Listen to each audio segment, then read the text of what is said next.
Pernah kepikiran nggak sih kenapa ya kakek nenek kita itu kayaknya lebih percaya sama emas di tangan daripada uang di bank? Hari ini kita bakal bongkar siklus 500 tahun uang yang rusak di Indonesia.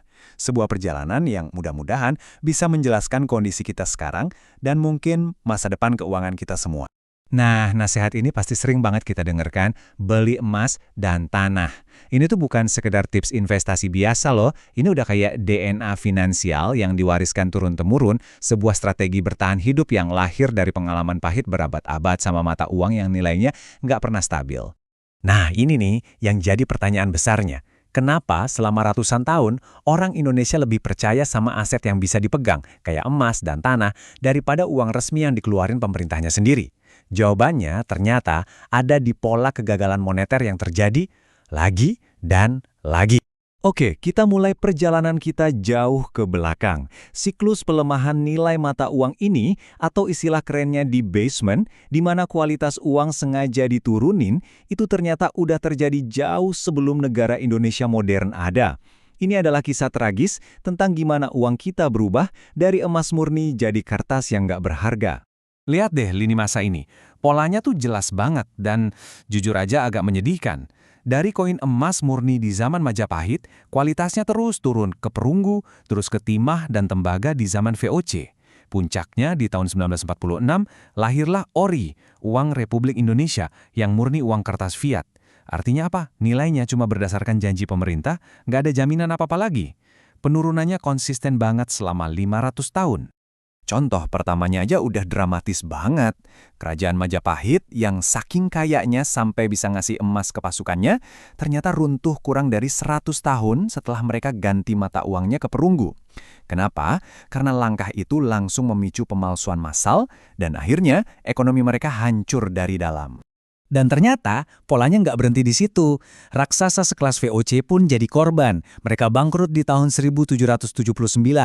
Ya salah satunya karena korupsi yang gila-gilaan. Tapi yang lebih penting, sistem keuangan mereka yang terpusat dan gampang dimanipulasi itu justru yang bikin korupsi segede itu bisa terjadi. Oke, sekarang kita lompat ke era berikutnya. Lahirnya bangsa Indonesia. Sayangnya, kemerdekaan itu nggak otomatis berarti stabilitas ekonomi. Malah sebaliknya, ini jadi awal dari periode perjuangan mata uang yang super intens dan hiperinflasi yang benar-benar menghancurkan. Coba bayangin deh, gimana kacaunya kondisi setelah Perang Dunia Kedua. Di Indonesia, saat itu, ada 3 jenis uang yang beredar barengan. Ada uang sisa pendudukan Jepang, ada gulden yang dibawa lagi sama Belanda, dan ada mata uang baru kita, ORI. Ini benar-benar perang mata uang yang bikin ekonomi nggak mungkin stabil. Jadi, intinya rakyat biasa itu dihadapkan sama pilihan yang susahnya bukan main. Mau pakai gulden Belanda yang dijamin perak dan nilainya lebih stabil, tapi dianggap alat penjajah, atau sebagai bentuk patriotisme pakai ORI, mata uang negara sendiri yang nilainya anjlok terus-menerus. Kalau kamu terima gulden, kamu bisa dicap pengkhianat. Serba salah kan? Dan akibatnya, karena pemerintah terus-terusan menyetak uang buat bayar perang dan menjalankan pemerintahan, inflasi meledak. Angkanya gila banget. Diperkirakan antara 500 sampai 1000% selama periode 1960 sampai 1965 aja. Di balik angka-angka gila tadi, ada penderitaan manusia yang nyata. Kutipan ini diambil dari salah satu sumber kami, sebuah kesaksian yang kuat banget. Keluarga saya harus makan bulgur bukan nasi. Kami ngumpulin keong di sungai, batang pisang, dan coba makan semak atau dedaunan. Inilah wajah asli dari hiperinflasi, bukan cuma angka, tapi soal perut yang lapar. Nah, sekarang kita masuk ke era Orde Baru di bawah Soeharto. Memang sih, ada periode di mana ekonomi kita kelihatan stabil dan tumbuh. Tapi masalah dasar di sistem keuangannya nggak pernah benar-benar hilang. Masalah itu cuma ganti wujud dan akhirnya melahirkan korupsi dan krisis dalam bentuk yang baru. Salah satu pemicu utamanya itu Paket Oktober 88 atau Pakto 88. Gampangnya, kebijakan ini bikin semua orang jadi gampang banget buka bank. Hasilnya, ratusan bank baru muncul dalam sekejap. Ini memicu praktik fractional reserve banking, di mana bank minjemin jauh lebih banyak uang daripada yang mereka punya, secara gila-gilaan, yang akhirnya menciptakan gelembung aset dan sistem perbankan yang super rapuh. Dan bener aja, sistem yang rapuh ini akhirnya ambruk pas krisis finansial Asia datang. Grafik ini nunjukin betapa cepat dan parahnya kehancuran rupiah. Bayangin, cuma dalam hitungan bulan, nilainya anjlok dari sekitar 2.600 per dolar jadi 16.000 per dolar. Nah, krisis ini juga nunjukin satu konsep penting yang namanya cantillionaires. Siapa mereka? Mereka ini orang-orang atau kelompok yang paling dekat sama keran pencetakan uang baru. Mereka bisa nikmatin uang itu sebelum menyebar ke masyarakat dan bikin harga-harga naik.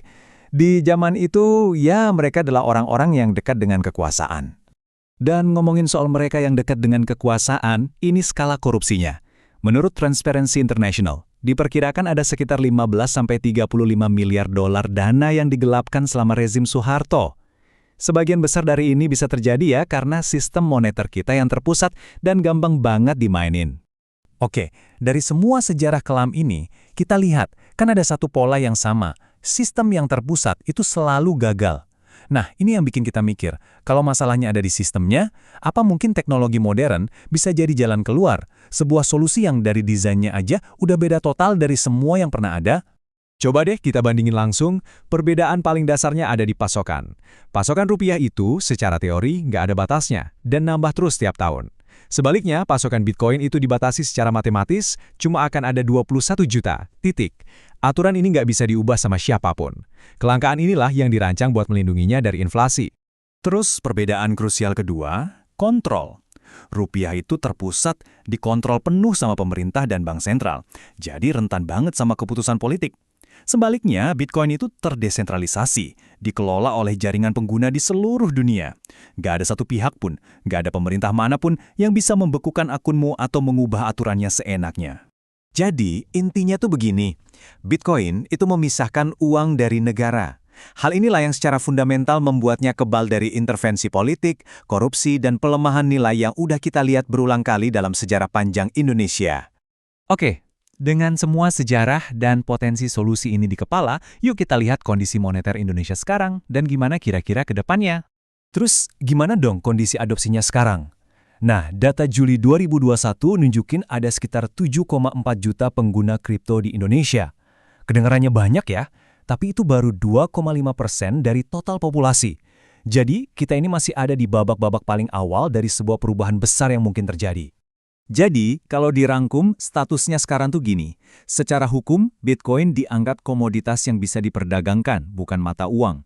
Bank Indonesia juga melarang penggunaannya buat pembayaran sehari-hari. Tapi, di sisi lain, ini membuka peluang sebagai sekoci penyelamat potensial dari kekacauan mata uang fiat.